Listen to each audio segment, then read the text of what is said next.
Welcome to another marketing strategy session. Before we get started, I see I need to make some adjustments, so I will do this now.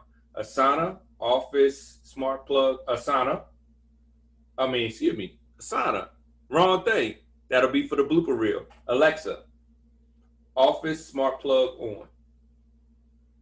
Okay. There we go. A lot better, a lot better, a lot better. Thinking about Asana, we're talking about Asana. So today I have Sebastian on. Not Sebastian. I'm messing up everything. Bastion on. It's fine. It's fine. A lot of people confuse the name. I think it's American people, especially, are not used to the name Bastion, so it's fine. That's true because we are used to Sebastian, and we would have that as a short nickname for it.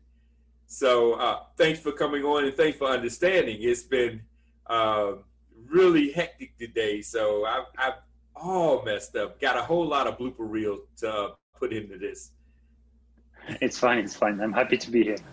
Great. So we're going to talk about Asana and not Alexa. We're going to talk about Asana and talk about actually putting together a good plan for your marketing. We're also going to talk a little bit about automation. You know, how to make your life a little bit easier when it comes to it so you don't have to deal with the day-to-day. And then we're going to also dive a little bit into having an assistant help you with this. So, virtual assistants to get on your team. So I know this is going to be very exciting. It's also going to be something that a lot of businesses haven't considered. I don't try to be the expert in everything. That's why I get experts to get on with me and to share their insights. So, Bastian, when it comes to organizing and planning out and managing your campaigns, your marketing, your business day to day, what are some of the things that you look at and best practices that you put into place? Actually, my Asana is my secret tool, so I do everything with Asana. I actually organize my wedding with Asana. I manage everything in my family with Asana, and I also manage my businesses with Asana. I'm a very small company because it's just myself for my side project about Asana.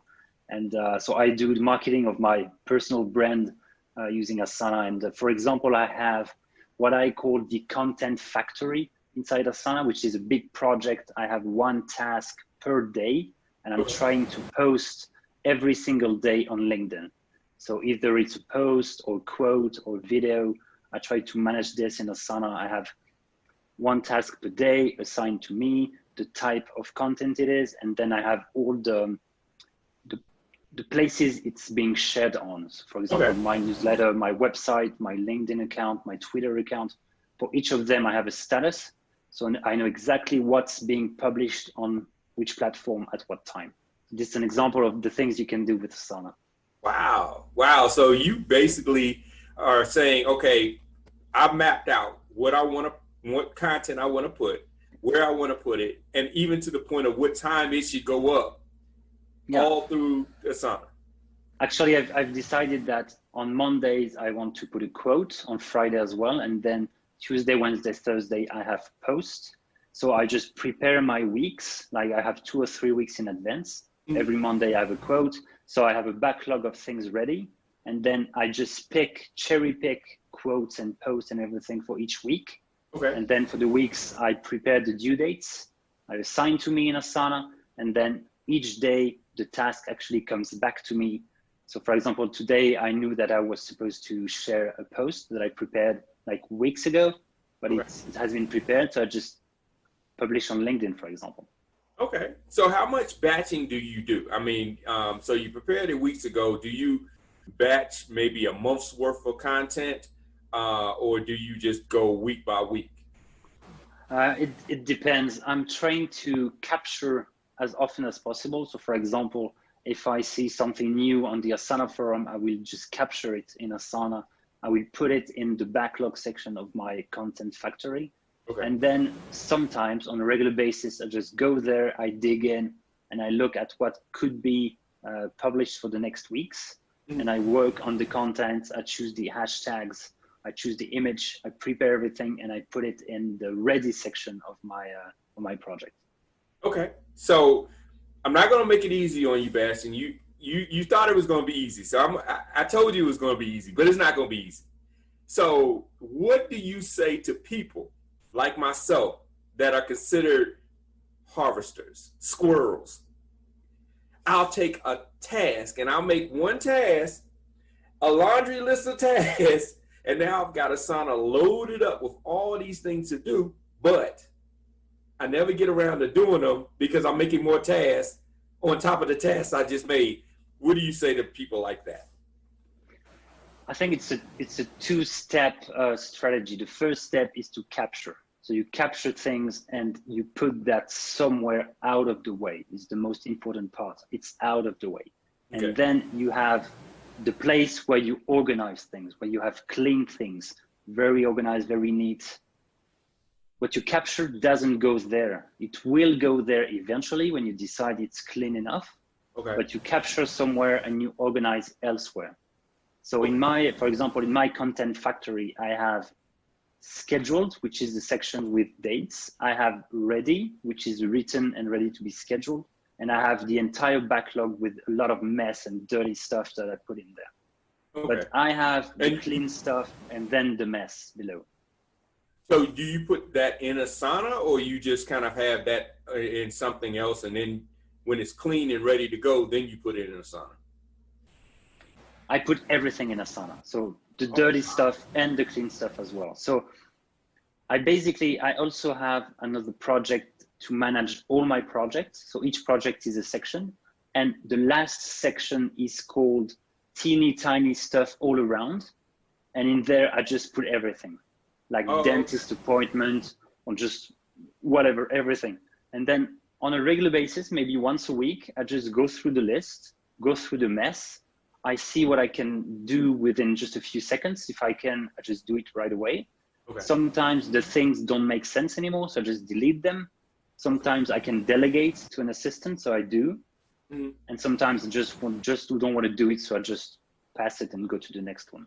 Wow. See, I've used Asana and I've had projects with tasks, and then I realize when it's in red that task has been missed, and that task has been missed months ago, and I'm like, wow, I didn't take care of it, and now I've got all these little red dates in Asana, and I'm saying, why didn't I take care of that? And now I spent a whole day reorganizing everything and pretty much redating everything, giving new due dates to everything, and getting out of that process. I guess that's the procrastination. Getting out of that process is very important. So you have yours structured into 3 buckets, and that's how you help get out of that particular process. Now, the thing is, when you talk about productivity, people think about doing stuff, like doing a lot of stuff. But that's just one part of the picture. The other part is deleting stuff, because if you don't do stuff, if you decide that you will never do them, if you delete them, it's actually as productive as doing them, even more productive, because you actually saving time. And people don't realize that when they have a project with things to do, it's likely that half of them should probably not be done, because it should be for version 3, 4, 5, like in the far future. So they should probably just reduce the amount of tasks to read the minimum, and just do that first. Okay. So you delete them, or do you move them to maybe back to the not ready list, not ready bucket? It depends. When I prioritize, I have 3 buckets as well. I have now, I have maybe someday, and I have later, never, delete now. Okay. So the things you want to do now, the things you want maybe to do someday in the next weeks, and the rest should probably be deleted. If it's that important, it's going to come back. It's an important thing. If it's important, you'll think about it again in the shower in 2 weeks, and you just put it back in. Okay. And it's actually I've read an article on a product team that said they do not store the user request. because if it's important, it's going to come back, and it's going to come back again and again and again. So they just don't keep the user requests. It's just wait for things to just come back, and then they just do them. That makes sense. That makes sense. Now, when you're talking about you delegate some of it, we'll get into the assistance aspect. And this is what a lot of businesses may struggle with, because when you have a team and you have to keep your team on track, what are some of the best practices you do when delegating the work? I think when it comes to assistant, we'll talk about assistant afterwards, but it's important to delegate stuff you've done yourself for a while. So you know exactly what it takes to do the things. So you know, so the task will be clear enough because you've done them already. So you know the shortcomings already. When it comes to delegating to your team, what's really important is to be very clear and precise. Mm-hmm. So if you take the example of Asana, you have a name for the task, which is what needs to be done.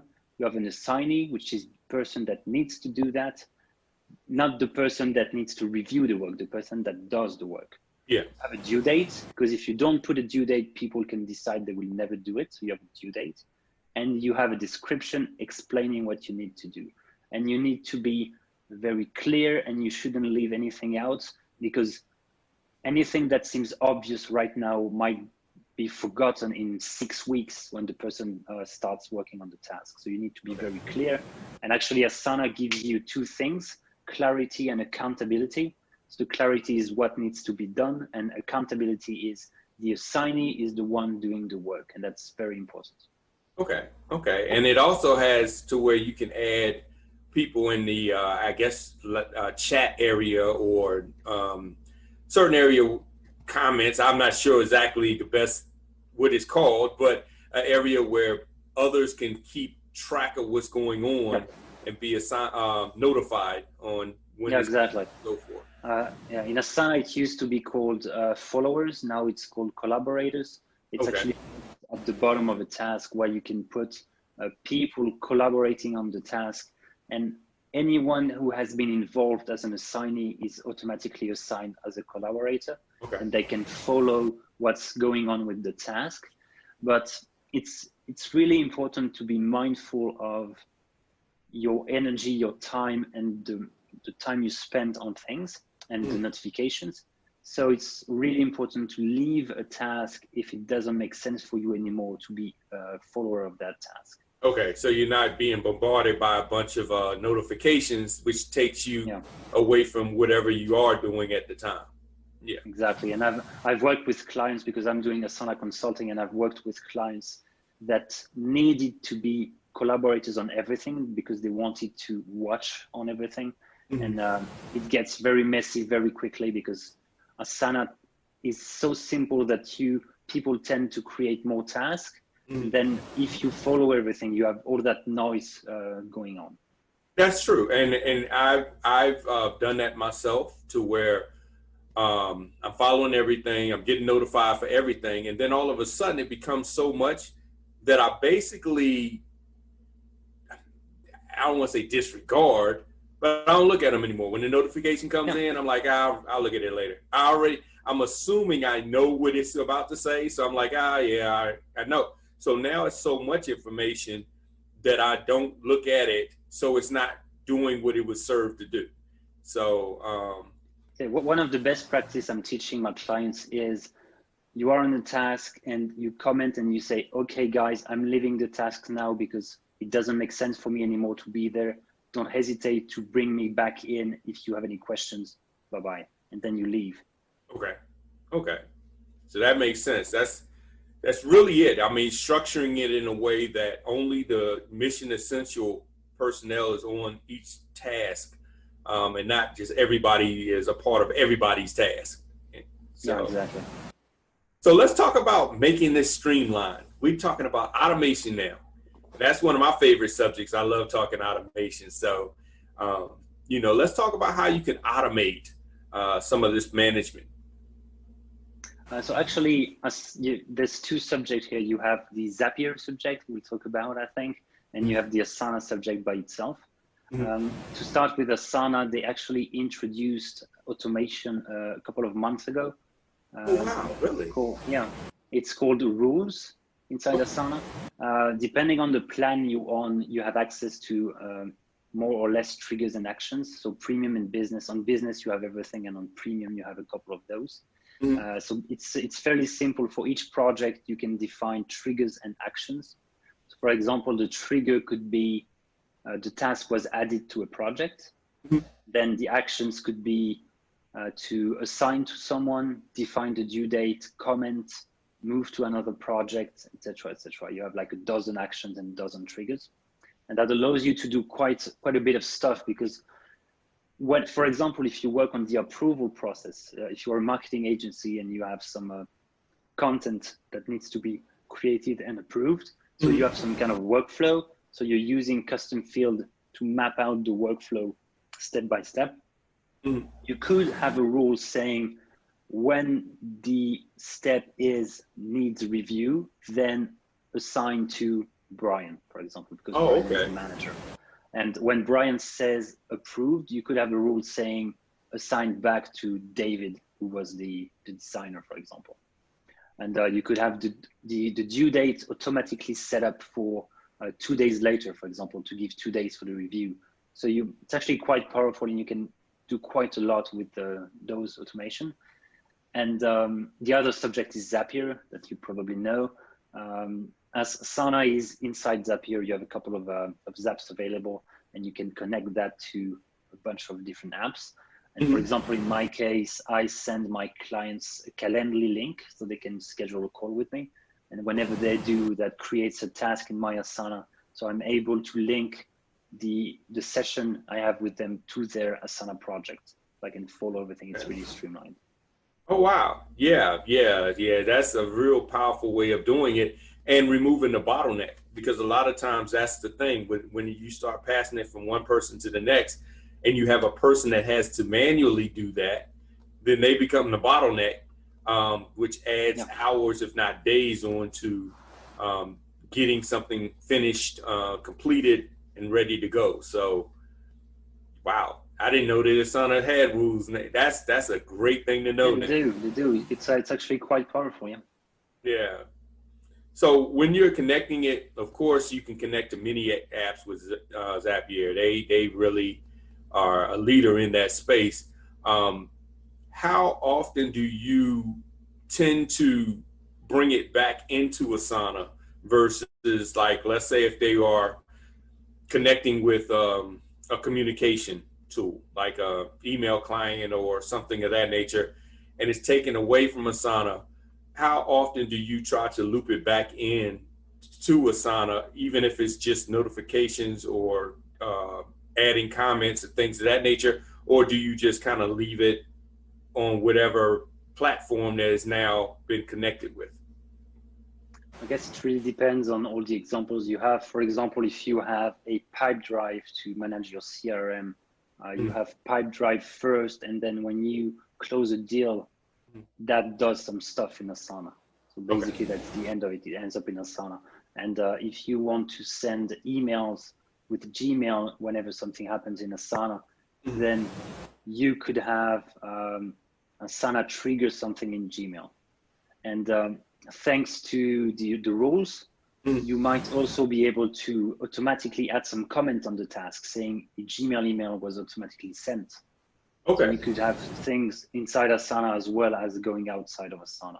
And then depending on the tool you use, it can actually come back in, because Zapier has this ability to watch for things happening in both tools and connect them to each other.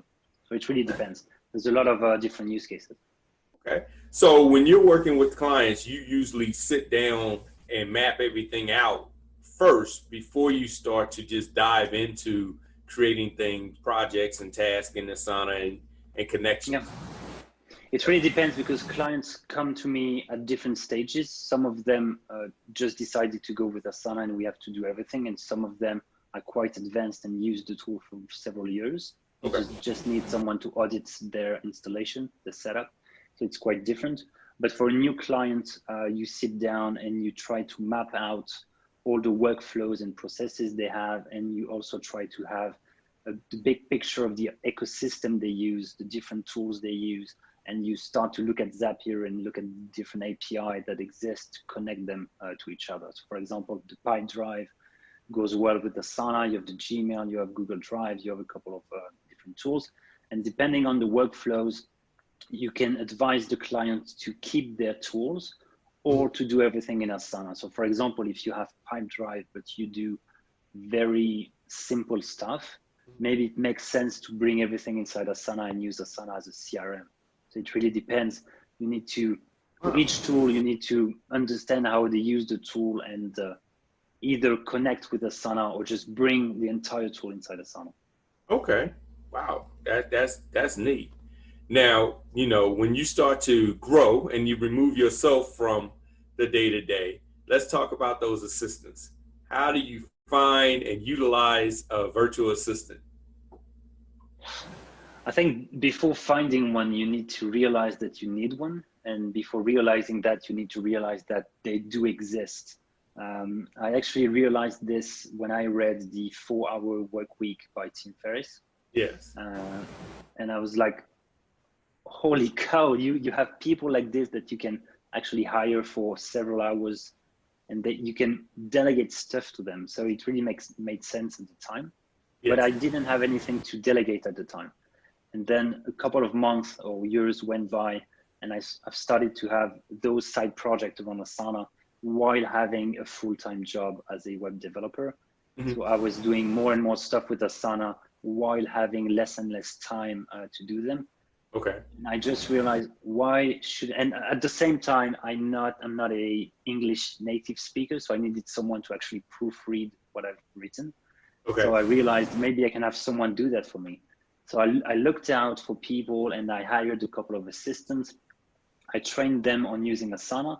And then before you know it, I had like a team of 12 assistants that I was delegating stuff to them. And I was also putting them in touch with clients that needed assistance. And okay.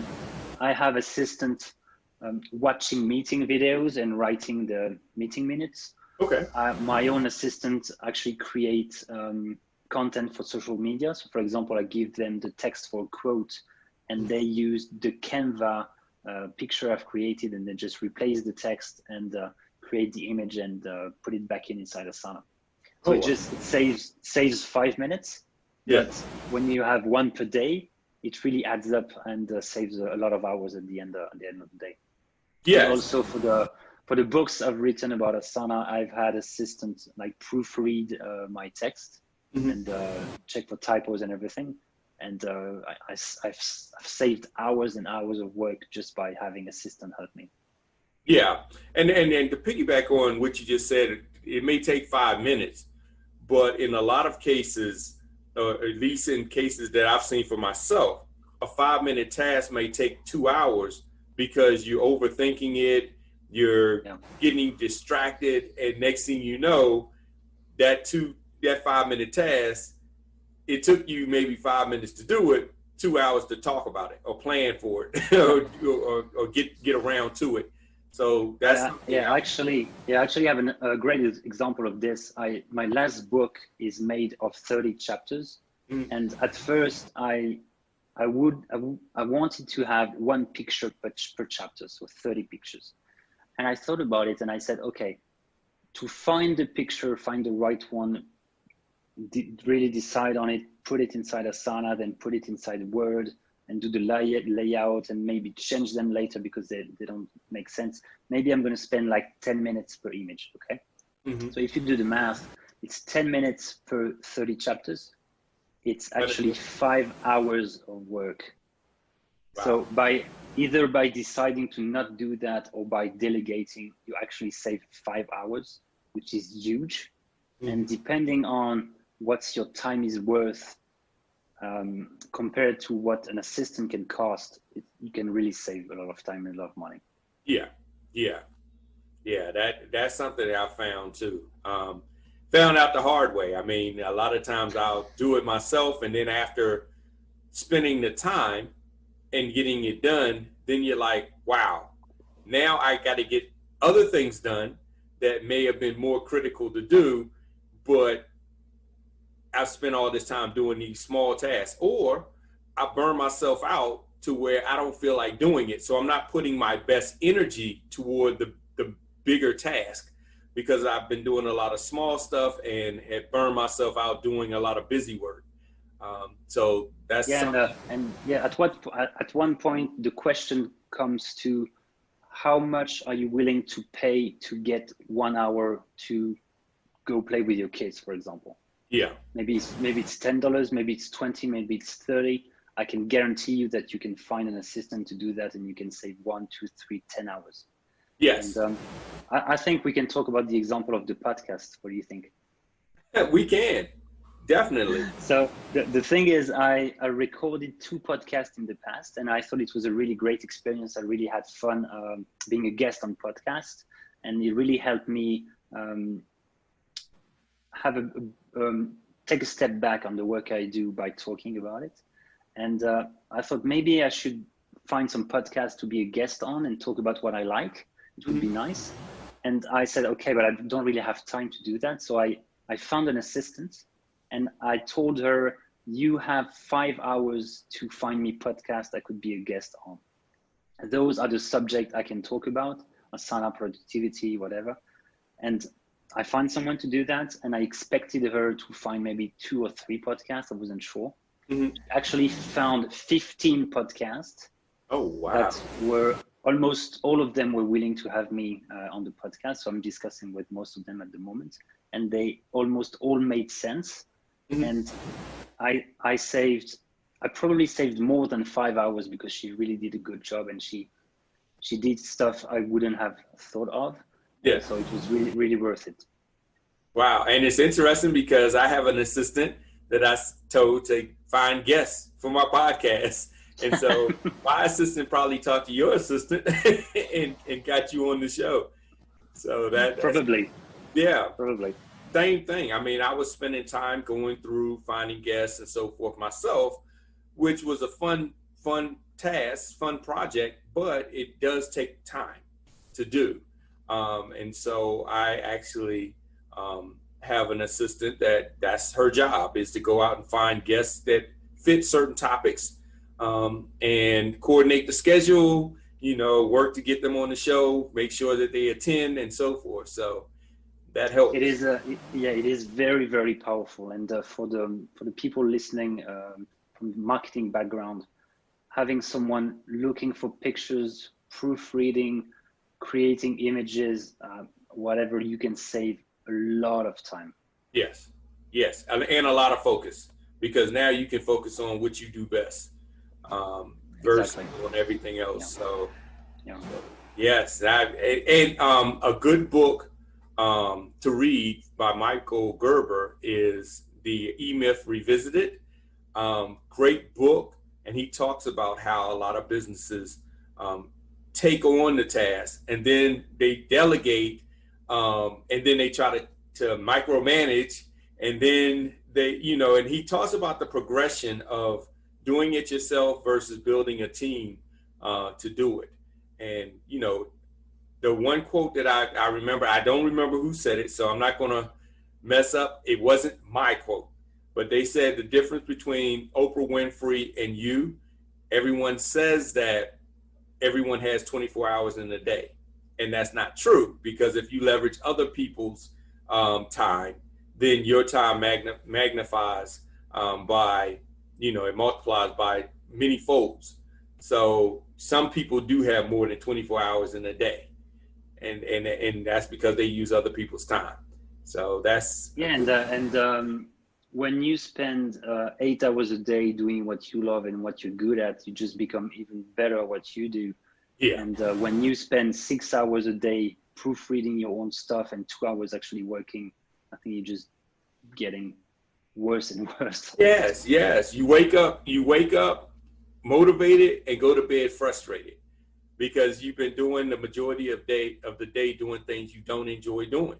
And so you go to bed and you're like, I didn't accomplish anything I wanted to do.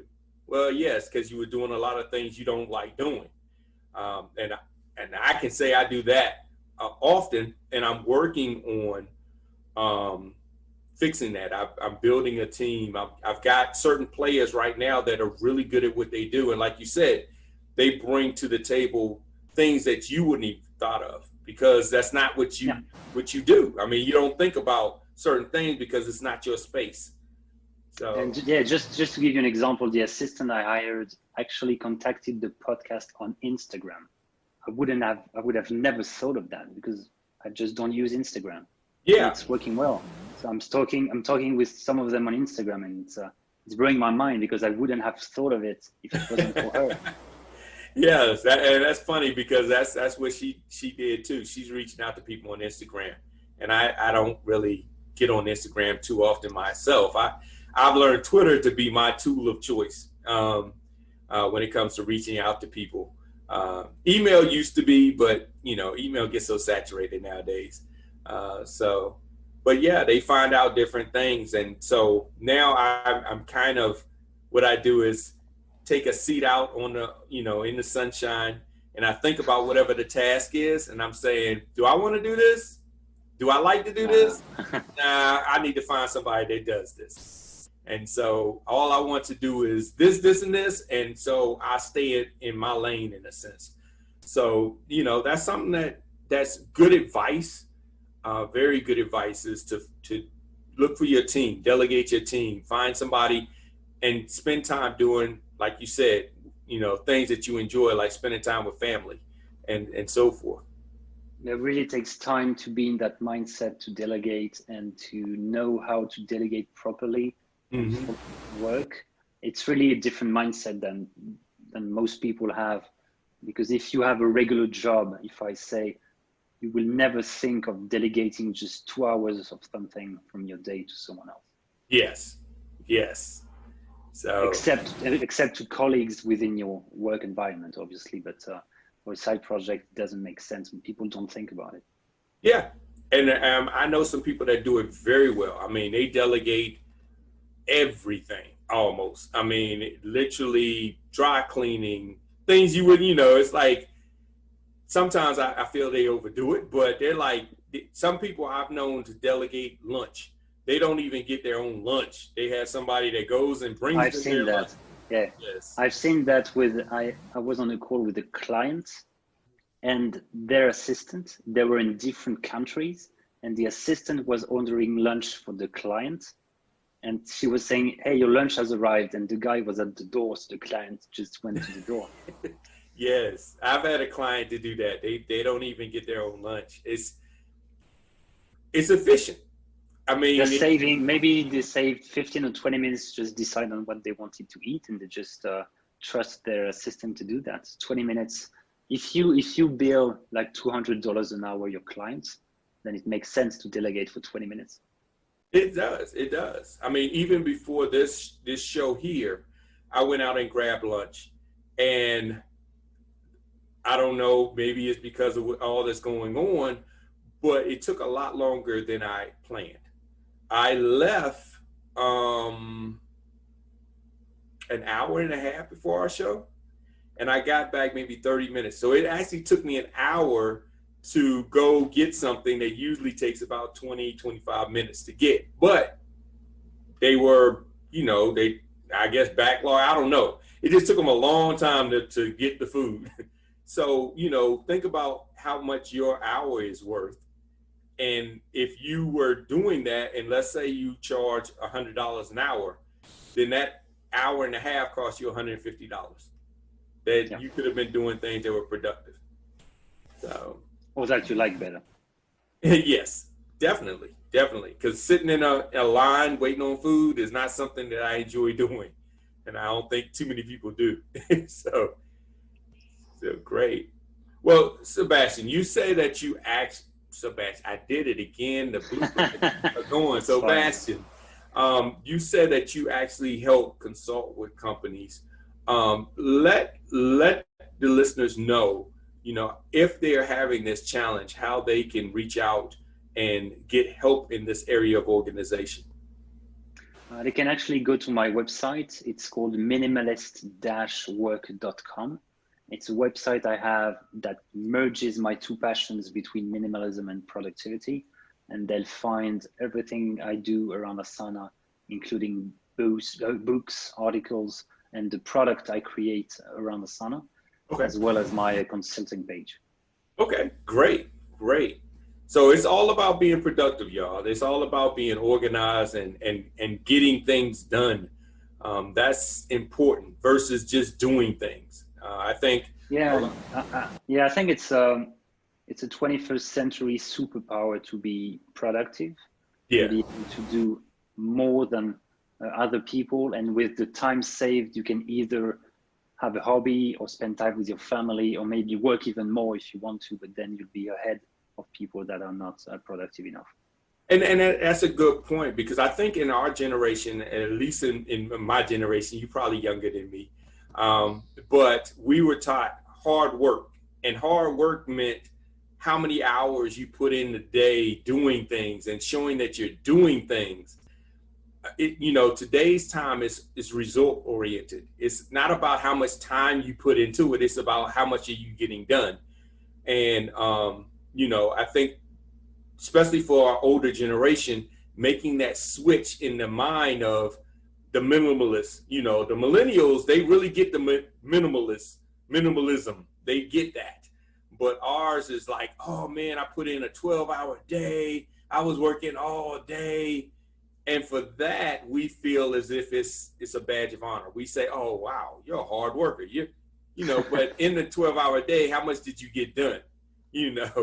Versus, with the minimalist attitude, look, I put in 2 hours, but I've got 4 things done in 2 hours that pushed the needle, made things happen, versus I put in 12 hours, but only got 1 thing done in a whole 12-hour day. So, which a lot of times is just spinning your wheels, looking at a computer. You're not really working, but you're putting time into it. So that's important. Yeah.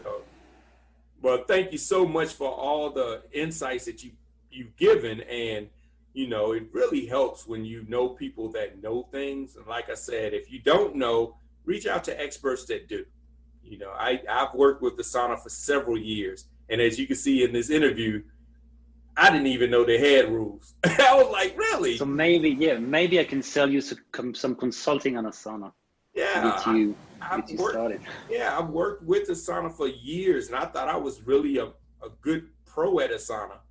And I was like, man, I didn't know. I had to look at Asana again. So yeah, we may have to talk about that to become a lot more productive. Because I have projects upon projects with tasks, and all these red dates, a bunch of red dates that I missed the deadlines on. So, I'll be available if you need me. Don't hesitate. Sure. So great. Well, everybody, thank you for listening. Thank you again, Bastian, for presenting. And let's all go over and look at how we can be more productive with our day and get a lot more done. Because at the end of the day, your business isn't about how many hours you put in. It's about how much productivity you have to bring in revenue.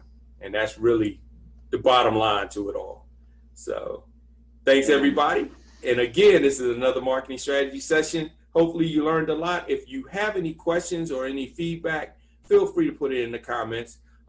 We will be looking at it, and I'll get the answer for you that you need. So I look forward to seeing your comments and look forward to seeing your feedback.